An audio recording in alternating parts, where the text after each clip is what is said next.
Kilika konpainiaren Panpina erraldoia izar bat bezala ibilki saran erriko gelan. Bere zakoan olazez, liburuak. Ikusi-mikusi aur eta gazte literaturaren hirugarren edizioak bere ateak goizuntan zabaldu ditu, Euskara hutsean idatziriko liburuak ohorean ezarriz. Zer dira horiek? Biziki biltzen dira aurrak eta gainera gustokoa dute beraiek ikusi ilustrazioa eta disfrutatu eta bai, mugimendu ikusten da eta gainera postasuna.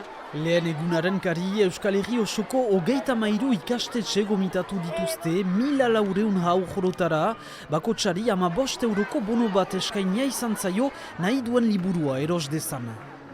Nik hautatut Harry Potter, zena biziki maitut, eta kolekzioa egiten dut. Denak baitut bi aparte, eta hortarako hartu dut. Ongidea, zenta nahi dugun liburu hautatzen aldugu, libregira. Itzordunen sortzailea Amaia Enebut idazle eta artista. Nola pasatzen ari da? Bai? Euskal aur eta gazte literatura ez da hainbeste ezagutua oino. Entzuten dira jende batzuk jaiten ez da gauza hondirik euskaraz ez da egia orain bada. Bizkia beratsa da munduko titulu importanteenak euskaratuak dira, gehi sorkuntzak. Beraz behar zen hori muntatu plazarat jalgitzeko. Liburuak bainan ere tailerak eta ikusgarri frango, ikusi-mikusi azokak ateak etxiko ditu bihar arratsean, saran.